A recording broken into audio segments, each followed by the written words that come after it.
Oh, look at that. The Adidas Evo SL.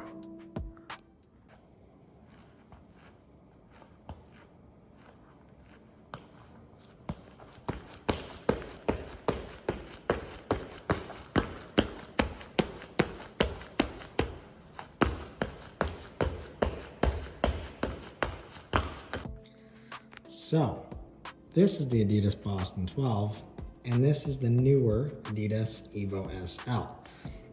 I'm comparing these two shoes in the sense that I've now put 200 miles on these Boston 12s, and they still look pretty good actually.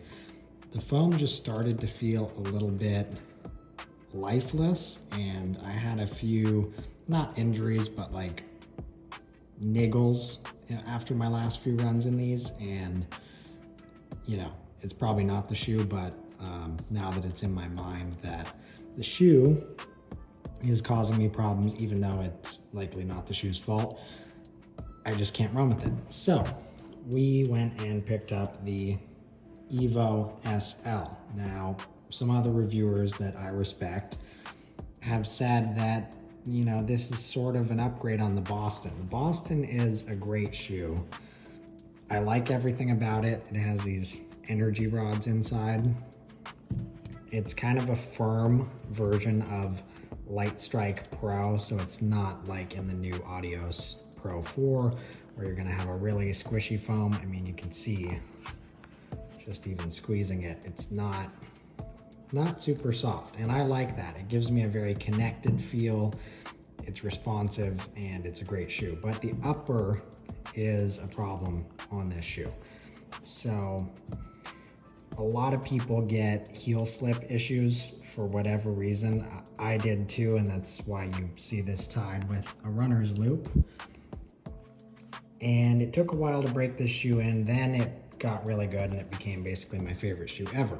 But now that we're done with it, we want something a little bit newer, and that's where this comes in. So this is a softer foam. My understanding is this version of Light Strike Pro, quote unquote, is an older version that was in the Adios Pro 3. I saw someone say that, and that makes sense. That's kind of how it feels. You might notice the shoes are dirty, so I wanted to go for a long run today, and then my car broke down and I ended up walking a number of miles to and from some various places just waiting for my car at the shop. So I haven't ran in this, but it is dirty.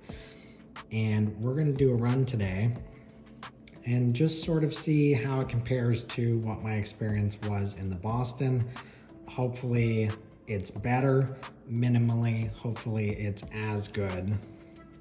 And let's get out there, take you guys through the run. Bandit, Bandit, Bandit, Adidas, and some trusty Adidas socks. So I'm excited to try these out. We're gonna get started. I'm just doing a local loop. It's very flat, no traffic, pretty easy route, and we'll just see how it goes. Run 70.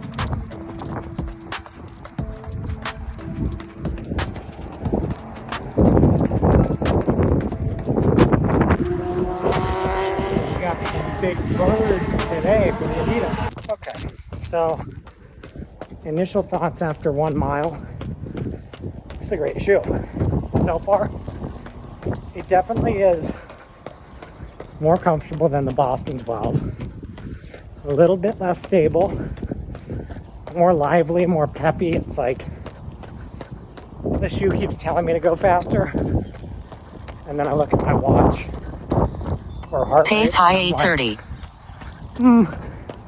Calm down, Evo SL. But yeah, 1 mile in, 10 out of 10.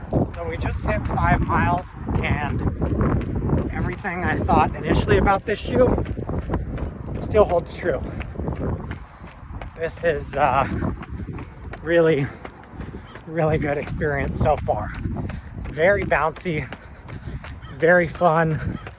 Not too soft, still more comfortable than the Boston 12, a little bit more life to it, and Yeah, the midsole, I think if you've researched this shoe, you probably know it's really good. But this upper is almost like a sock-like feeling, meaning really light, really not there feeling, but really good. I've had a very similar experience in the Alpha Fly 3. You just don't think about it. It's kind of like you're wearing a sock with a slab of foam on the bottom, and I think that's pretty awesome. 8 miles in, it's getting darker out, so I don't want to film too much at the end. Let's see. I think we're gonna end up doing 9 miles, calling it a day. We're almost at 8, but I think if you're like, should I buy the Adidas Evo SL? Yes. 99% of people who know what the shoe is are going to enjoy it. And I can't really think of any case where I wouldn't just tell a random friend, somebody who's adding a shoe to the rotation, somebody like me who's like intermediate level, someone who just started running.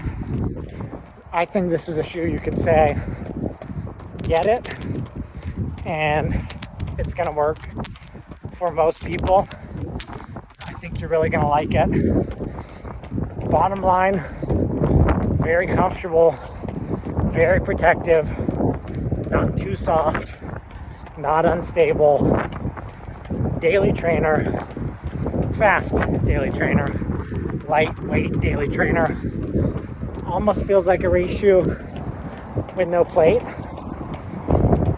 So not that much energy return, but a lot. Good rocker.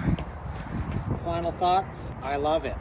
I did 9 miles, average like 9-minute pace, and I like everything. I've only run it once. I don't have any dislikes right now. Nothing weird about it. Great shoe. So I'm gonna do some quick strides, and I'll film that. I want to see how this feels going faster, and then I'll give you my thoughts on that, and that'll conclude.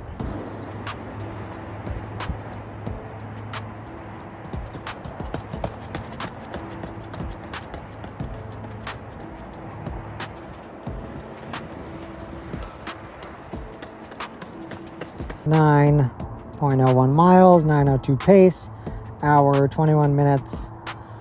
Bada bing, bada bam, bada boom. All right, final thoughts on these beautiful shoes. So yeah, they felt really good doing a few strides. I wasn't like, I don't normally do strides at the end of a longer run, so it wasn't like crazy pushing the pace. Maybe 6 flat pace during the strides, which is fast for me, but it's not a sprint pace. I will probably, if I get inspired, do an update video when I have a lot more mileage on this shoe. Right now we have 9 miles on it, and awesome. For $150, I guess we should just quickly talk about it. $150, this is a crazy shoe. It feels like a $200 shoe, and that's comparing to race shoes and other shoes. And I think if there's a shoe that's gonna be really, really popular and hard for a brand, Adidas, to keep in stock this year, it's gonna be this shoe, because there's almost no way that you try this and you don't walk away satisfied, whether you want to use it for easy runs or everything, or you think, no man, that's a workout shoe, that's a tempo shoe, whatever you think, I think this is gonna deliver. For me, that was kind of a shorter long run, and it definitely worked. I did find myself pushing the pace a little bit more than I wanted to, just naturally. All right, random dirt bike drove by, but I was pushing the pace more than I intended to. So my goal for this run was like easy slash steady. For me, that's like 9, 10 a mile pace that I wanted to go for. And a lot of the times I would look at my watch and I'd be doing like 8:45 or something, which for me is a little bit faster than I'd want to do on a run that's longer. So that may be a reason that this is just a really good tempo or workout shoe, because it just incentivizes you to go a little bit harder without even noticing, which can be awesome for workouts. I really don't mind that on an easy or long run shoe. I think it's cool, and I just have to control myself if I have some super specific target. I actually think it's a good thing. Some people might be annoyed by that for whatever reason, but yeah, get this shoe. Hope you guys liked the video. Highly recommended from me, and like and subscribe if you want to see a potential future update. Let me know your thoughts in the comments section below. What shoe are you liking right now? And have a great one, guys.